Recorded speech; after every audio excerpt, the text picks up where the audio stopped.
இதுல பர்டிகுலரா இப்ப பார்த்தா சைபர் கிரைம்ங்கிறது வந்து வைட்லி டாக் வந்து இந்த 11/11/2025 நடக்கும். குற்றம் புரியறவனை தடுக்கிறதுக்கு நம்ம எப்படி பாதுகாப்பா குற்றங்கள் நம்ம மேல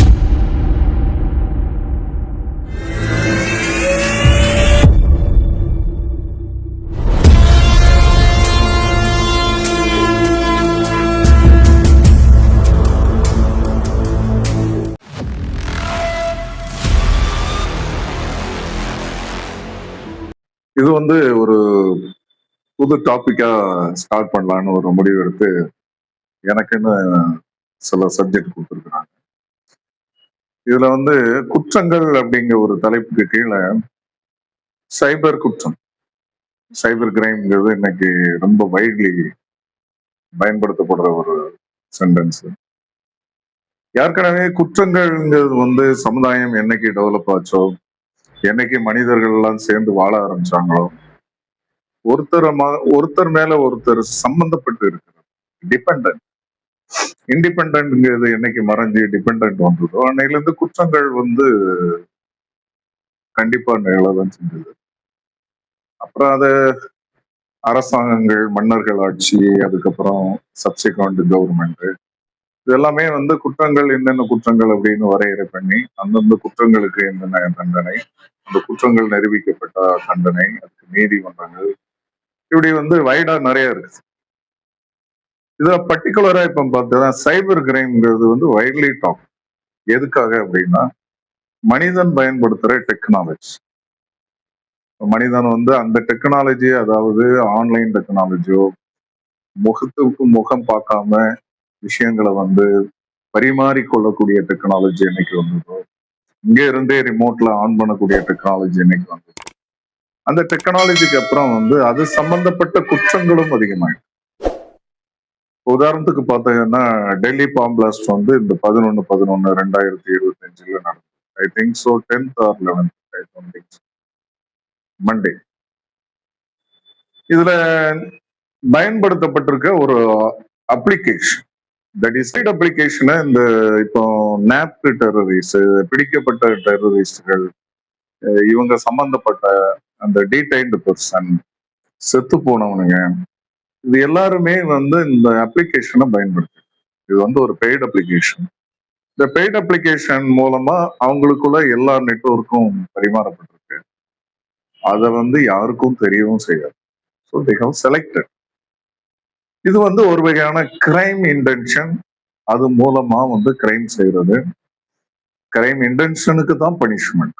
ஸோ நவ் இப்போ வந்து நிறைய ஆன்லைன் டெக்னாலஜி டெவலப்மெண்ட்ல வந்திருக்க எக்யூப்மெண்ட்ஸ் இதை பயன்படுத்தி இந்த கிரைம்ஸ் வந்து நிறைய கமிட்டட். இது எப்படி சமுதாயத்தை பாதிக்கும்? கம்ப்யூட்டர் வச்சிருக்கீங்க, அது போக வந்து மொபைல்ஸ் வந்து latest, very latest satellite TV, ஒருபாடு கண்ணுக்கு தெரியாத மின்னலைகளை பயன்படுத்தி உருவாக்கப்பட்ட பொருட்கள் ஏகப்பட்டது. இது அதே டெக்னாலஜிக்குள்ள உள்ள போய் ஒரு சிஸ்டத்தை அழிக்கணும், ஒருத்தன் டேட்டாவை க்ளோஸ் பண்ணணும், இல்ல ஒரு டேட்டாவை வந்து களவாடணும், அது மூலமா ஒரு நிறுவனத்தை அழிக்கணும், பிசினஸ் அழிக்கணும். இது வந்து ஒரு மாதிரி கிரைம் இன்டென்ஷன் இதை செய்யறது.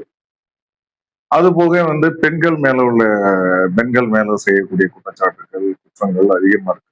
அவங்கள போட்டோ எடுக்கிறது, அவங்க வாய்ஸை பதிவு பண்ணிக்கிறது, இப்போ ஆர்டிபிஷியல் இன்டெலிஜென்ஸ் கூட அதுக்கு பயன்படுத்தி அந்த உருவங்களை மிஸ்யூஸ் பண்ணி அவங்கள வந்து டிஃபேம் பண்றது. இதுக்கான சட்டங்கள் ஏற்கனவே வந்து முன்னாள் ஐபிசி, இந்நாள் பிஎன்எஸ்ல இருந்தா கூட செய்யறதான் செய்யறாங்க. இது உமனை பாதுகாக்கிறதுக்கு உமன் இண்டீசியன் ரெப்ரசன்டேஷன் ஆக்ட்லாம் இருக்குது. இது ஆல்ரெடி எக்ஸிஸ்டிங். நிறைய முன்னாள் ஐபிசி, இந்நாள் பிஎன்எஸ்ல ஏகப்பட்ட ப்ரொவிஷன் பெண்களை பாதுகாக்கிறதுக்கு, இந்த அகெயின்ஸ்ட் சைபர் கிரைம் எல்லாமே இருக்குது. இருந்தாலும் இதுக்கு தனி செயல்படுத்துற விங்கு இருக்குது, police wing and official wing. இதை கம்ப்ளீட்டா எராடிகேட் பண்றதுக்கு, இல்லைன்னா கண்ட்ரோல் பண்றதுக்கு, வாட் எவர் மேபி. ஆனா கிரைம் ஸ்டேட் ஆர் இன்க்ரீசிங். இது intention of the crime 2 years. அது மாறாது. இது வந்து கடவுள்கிட்ட தான் கேட்கணும், ஏன் இப்படி எல்லாம் மனிதர்கள் படைக்கிறான் இருக்கிறாங்க. இவனுக்கு ஏன் அந்த கிரைம்லாம் செய்யறான், we don't know. பட் நம்ம அதை எப்படி கண்ட்ரோல் பண்றதுங்க வேலையை மட்டும்தான் நம்மளால செய்யணும். அதுக்கு நம்ம அத்தாரிட்டி லா ஃப்ரேம் பண்ணி வச்சிருக்கோம். எம்பிசி எம்எல்ஏஸ் அதுக்கான ஆக்டை ஃப்ரேம் பண்றாங்க. அத்தாரிட்டி அதை செய்யறாங்க. பட் இருந்தாலும் பாதிப்புகள் பாதிக்கப்பட்டவங்க ஒருபாடு இருக்கிறாங்க. இந்த விக்டீம் வந்து உமனா இருக்கும்போது பாவம் அதெல்லாம் நம்ம வந்து அவங்களோட கஷ்டங்கள் எல்லாம் கேட்டாச்சுன்னா அது வந்து ரெக்கார்ட் கூட பண்ண மாட்டாங்க. பெண்கள் பார்த்தீங்கன்னா நிறைய சொல்ல மாட்டாங்க. தனக்கு பாதிப்பு வருமோன்னு நினைச்சிட்டு சொல்ல மாட்டாங்க. இப்படி நிறைய விஷயங்கள் இருக்கு அவங்க பாதிப்பு. ஸோ இந்த சைபர் கிரைம்ல வந்து பாதிக்கப்படுற பெண்கள் வந்து மேக்சிமம் உண்மைகளை சொல்றது இல்லை. அது வந்து தன்னோட வாழும் இடத்தை பாதிக்கும், சுற்றி பாதிக்கும், வாழ்ற வீட்டுல உள்ள மெம்பர்கள் மத்தியிலே வந்து தனக்கு மரியாதை இருக்காது. இப்படியெல்லாம் நிறைய இருக்கு. ஸோ இதுக்கெல்லாம் அவேர்னஸ் தேவை. இது ஒன்றும் பெரிய பாதிப்பு இல்லை, இதெல்லாம் நம்ம ரிமூவ் பண்ணிக்கலாம். திருடன் திருடன் தான், குற்றவாளி குற்றவாளி தான், அவனை ஈஸியா கண்டு நம்ம பனிஷ் பண்ணிடலாம் அப்படிலாம் சொல்லலாம். பட் ஆனா இன்னும் சட்டங்கள் வந்து நல்ல இறுகின சட்டங்கள். இந்த கிரைம் வந்து சைபர் கிரைம் ஈக்குவல் தான் இந்த போக்சோ கிரைமும் அது கூட கனெக்டட். பட் அது நிறைய ஜட்ஜஸ் வந்து ரொம்ப ஸ்ட்ரிங்டன்ட் ப்ரொவிஷன், அதாவது ஸ்ட்ராங்கான சட்ட என்ன ப்ரொவிஷனுக்கு உள்ள போய் அதுக்கேற்ற பனிஷ்மெண்ட்டை கொடுக்க தான் செய்யறாங்க. பட் இருந்தாலும் ஹியூமன் நேச்சர் ஏன் இப்படி இருக்கான் அப்படின்னு பார்த்தா எதுவுமே பதில் சொல்ல முடியாது. மனிதர்கள் அவங்களா தன்னை உணர்ந்து இந்த குற்றங்களை குறைச்சிக்கிறதுக்கு அவங்க try. But controlling authority, observation authority அவங்க எல்லாம் நிறையவே இருக்கிறாங்க. சைபர்லாம் நிறைய இருக்கு. இன்ஃபர்மேஷன் டெக்னாலஜி ஆக்டே இதுக்குதான் 1999 வந்து ஏற்படுத்தப்பட்டது. இது 2000 தான் நடைமுறைக்கு வந்தது. அதுக்கப்புறம் அதோட ரூல்ஸ் இன்ஃபர்மேஷன் டெக்னாலஜி ஆக்ட் நிறைய சொல்லுது. நிறைய அமெண்ட்மெண்ட் வந்தாச்சு. டிஎன்எஸ்லயும் ஐபிசியா இருக்கும்போது ஏற்பட்ட amendments protect against cyber crime. So இந்த சைபர் கிரைம்ல இருந்து விலகி இருக்கிறதுக்கு நம்ம முயற்சி. இந்த பேங்க் ரூட்டிங், பேங்க் ஃப்ராடு எல்லாம் ஒருபாடு இருக்கு. எவனோ ஒருத்தன் இங்க இருந்து இதுக்கு கவர்மெண்ட்டும் வந்து நிறைய அறிவிப்பு கொடுக்குறாங்க, அவேர்னஸ் கொடுக்குறாங்க. இதெல்லாம் நெசசரி.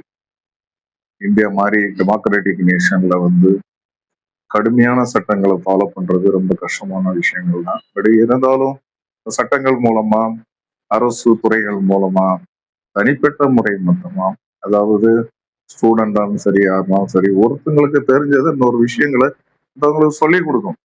இதெல்லாம் தவறு, இந்த மாதிரிலாம் குற்றங்கள் வரும், நீங்க கவனமா இருக்கணும் அப்படி. இதெல்லாம் இருந்தாதான் வந்து இதெல்லாம் பிரயோஜனம். ஆன்லைன்லயே எல்லாம் வந்தாச்சு. எல்லாமே எங்கே இருந்தோ என்னலாமா பண்றாங்க. ஜஸ்ட் இன்ஃபர்மேஷன், ஒருத்தருக்கு ஒருத்தர் கொடுக்குற இன்ஃபர்மேஷனோட ஸ்டேட் டெக்னாலஜி தான் நமக்கு இம்ப்ரூவ் ஆயிருக்கு. அது கூடவே சேர்ந்து கிரைமும் வந்தாச்சு. ஸோ நம்ம வந்து இந்த கிரைமை குறைக்கிறதுக்கு என்ன வழி பண்ணணுமோ அரசு கூட சேர்ந்து ஒத்துழைச்சு இதை செஞ்சா நிச்சயமா வந்து இதுல ஒரு வெற்றி இருக்கும். சைபர் கிரைம் ஃபியூச்சர்ல வந்து மேக்சிமம் வந்து குறையறதுக்கான வாய்ப்பு இருக்கு. இப்போ வந்து கிரிமினல் லா சிஸ்டமே வந்து தண்டனைக்குரியதுல இருந்து மாறி மக்களோட நலனுக்கு அடிப்படையா வந்து மாற்றம் செய்யப்பட்டிருக்கு. அதுதான் இன்னைக்கு பிஎன்எஸ் அண்ட் எவிடன்ஸ் ஆக்ட் எல்லாமே அதுக்கு தக்கனையான அமெண்ட்மெண்ட்ஸோட தான் ஃபாலோ பண்ணணும். அதனால குற்றம் புரியறவனை தடுக்கிறதுக்கு நம்ம எப்படி பாதுகாப்பா குற்றங்கள் நம்ம மேல பாயாம இருக்கணும், நம்ம பாதிக்காம இருக்கணும் அப்படிங்கிற ஒரு முடிவு எடுத்து ஃபாலோ